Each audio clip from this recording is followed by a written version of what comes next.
It's K97.5, Real Hip Hop and R&B. I am your girl Royalty, Big T, not the little one. And the guest that I got in the building today, let me tell you, we have a real special guest. I have the Amanda Seals with me. How you doing? I'm good.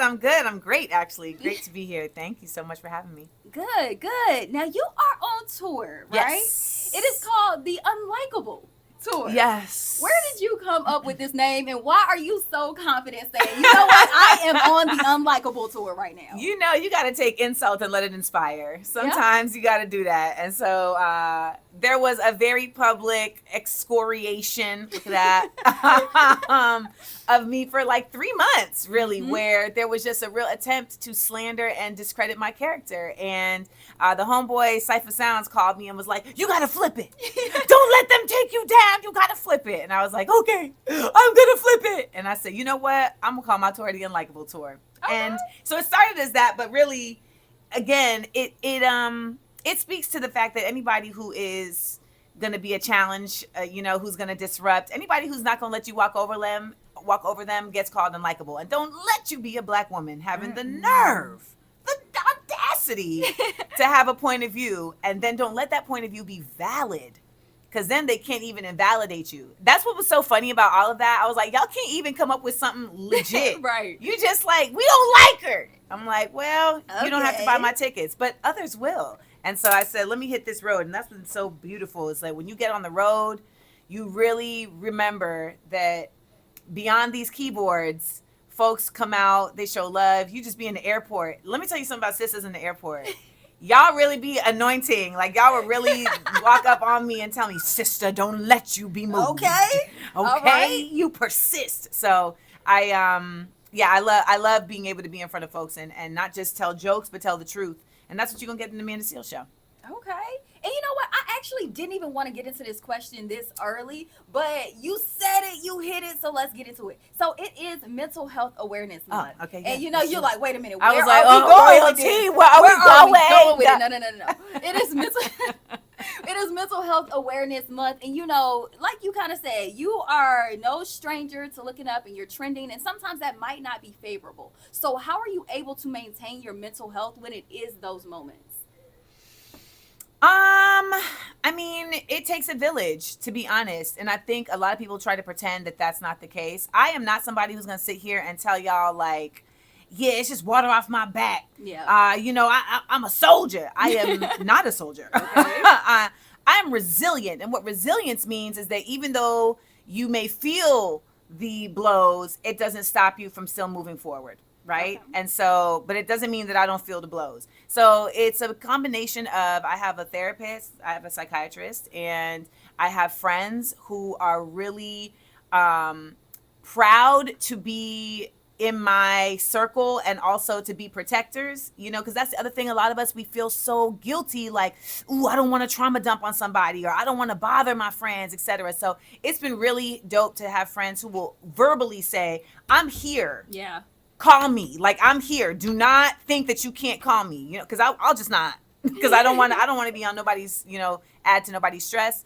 I'll journal, I'll do affirmations. I mean, the other part of it is being responsible to yourself and learning the tools to not abandon yourself. Like I've learned that. So, part of neurodivergence and my autism diagnosis is learning about the things that aren't just things that I like. They're things that make my brain function properly. And I didn't know that. And I would be like, why am I so drawn to these certain things? Like singing. Singing is not just something I do for money. Like I literally sing all day long. And I learned that that's one of my stimming. It's one of my stimulations. Music can change my entire mood. And I thought that was just because I'm a moody Cancer. And it's like, no, there's something about the way that I respond to auditory sounds and melody that really actually changes the way my neural network operates. And so learning those things and being able to implement them when I'm in down times and dark times, listening to my therapist who was like, if you feel like you've taken in too much negativity, you have to just stop. You'll keep, because so many of us, we just keep going. And unfortunately, so many of us don't have a chance to stop. So I, have had to really tell myself like, no, you may have to just sit down. And it doesn't mean necessarily for a long time, but all those things are ways in which I deal with my mental health. I'm also on Lexapro, which is an anti-anxiety antidepressant, and it took me a long time to feel comfortable going on a medication. But when you look around at the world we're in and the immense shift to a whole new level of just darkness, Yeah. it's really a lot for anyone to manage, especially people who are hypersensitive like myself. So I said, well, we gonna get on it. It's not forever, but it's Yeah. for now. I really appreciate that. First of all, I just love your authenticity. We know where I was going with that. Mhm. But I love it. And I love that you are open and honest, because I feel like that's something that, a lot of people who are in that space or in that spotlight, they don't really do. They don't talk about, how does this affect you mentally? How are all of these things affecting you mentally? We like to show the good things. Yeah, it's interesting that you said that particular point, because I feel like I get a lot of heat from folks like, you always talking about the negative things. You always talking about what's happening to you. You always a victim. And what it really is for me is that I feel like so many people are always displaying a highlight reel. Right.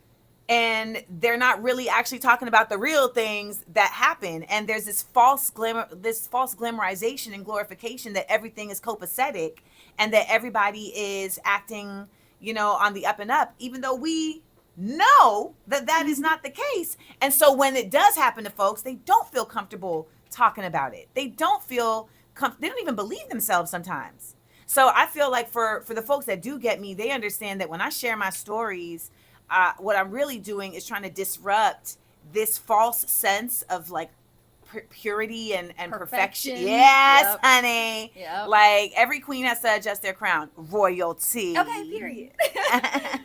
Okay, period. Now, another thing about that is you do a great job of taking these social issues, politics, and yet still including humor in that. How are you able to find balance, especially with everything that's going on in the world right now? I ain't gonna say nothing specifically, but a lot of the things that are going on. How are you able to find, the humor in that? Well, I think the reality is that humans, like you can't spell humor without that HUM, which is, to my understanding, that's like the Latin suffix or prefix for human. And like ultimately humans love to laugh. Like it is something, it's like it's in our chemicals, like the dopamine and all of that. So I just feel like there's always an element of laughter as healing. And as a comic, any situation I'm in, I can always find an element of humor to some people's annoyance, right? Sometimes it's just like, oh my God, man, it's serious right now. Stop laughing. But I think it's a necessary part of the grasping of life and of what we're in and how to try and balance, everything. I mean, there's also just a reality that folks don't want to have to face the real thing. And so I'm able to use humor to kind of bring folks into a space where they can be a little bit more open. At the end of my shows, I try my best to have organizers from the neighborhood or from the city come on stage and talk about the work that they're doing. And they're able to come and talk about the work they're doing and how the audience can get involved. And I did a show recently where someone at the venue was like, I mean, why would she do that after a comedy show? Like, that brings people down. And I was really glad to see that the GM of the comedy venue was like, no, it doesn't bring people down. People are open. Yeah. So now that they've had an hour of laughing, they're able to receive this without, shutting it down or dismissing it. So for me, it's it all goes hand in hand, but ultimately, I know that there's so much we need to be aware of, whether it's Palestine, whether it's the corruption of our government by lobbyists, whether it's the dismantling of our civil rights, of our voting rights, whether it's Project 2025, whether it's really understanding what impact you can make on local and state government versus the president. All of these things are things a lot of us have gotten away with not knowing, myself included. And I had to hold myself responsible 4 years ago for my own ignorance.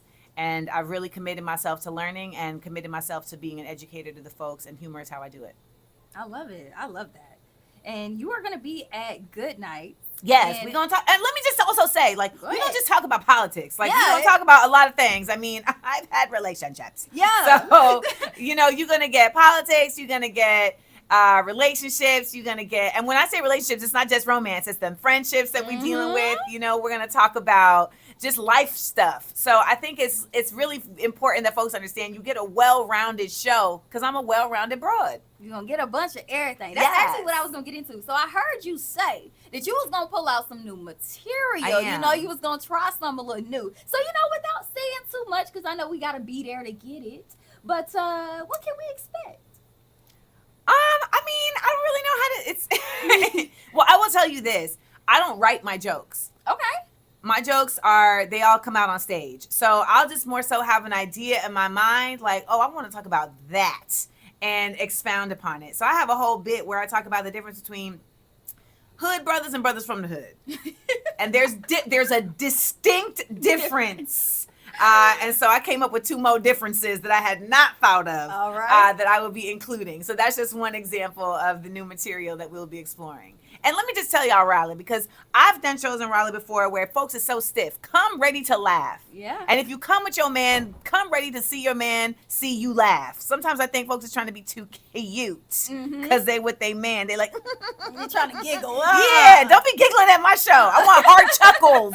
All right? I want a cackle. Yeah. I want you to cackle at my show like when you heard Representative Jasmine Crockett call that lady a beach blonde, bad built bush body. I want them kind of cackles. Let it out. Let it out. Oh man, it is about to be. This is about to be a show. That's all. It's gonna be a good time. It's gonna be a good time. It is about to be a show. And let me say this: last time I was in Cary, okay, which Cary. is not Raleigh. Yeah. All right. No, so I am in Raleigh proper this time, so you ain't got no excuse. All right. Yeah, you know, Cary. People get it mistaken if they're not from here, but Cary and Raleigh, they have 2 different vibes. It's also far. Yeah. It's also just not Raleigh. So I am in Raleigh proper this time, so come on through. And you can get your tickets at amandaseals.com. And period. And last question before we wrap this thing up. You have done so much and you play so many roles. You are an actress. You like to sing. You are an activist. You're a comedian. What has been the most fulfilling part of your journey so far? Oh, I would say, I mean, the most fulfilling part of my journey is how many folks say that any part of my work really helped them advance in their self-awareness, in their self-protectiveness, in their actualization of their passion, etc. Because a long time ago, I realized, oh, like your life is to be lived out loud as a blueprint. And it's not a blueprint for how life should be led, but it's more so just a blueprint for a life that some might feel like they can't live, right? Like some people feel like they can't be authentic, like they can't get their dreams by pursuing their goals.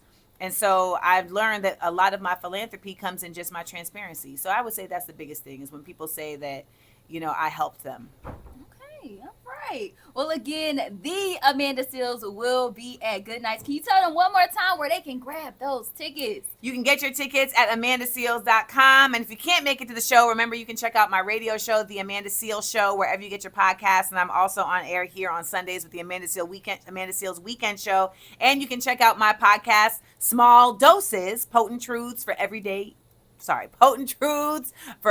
Use. Absolutely. We thank you so much for being here. Thank you for all of that. And I cannot wait for tonight. And remember to follow me on Instagram at Amanda Seales. And if you can't make it to the show tonight, but you want to see the show, when you subscribe to my Patreon, we do actually post the shows to my Patreon where you can see the entire hour. So Patreon, Patreon, Amanda Seales. Subscribe and support a real one. Okay, period.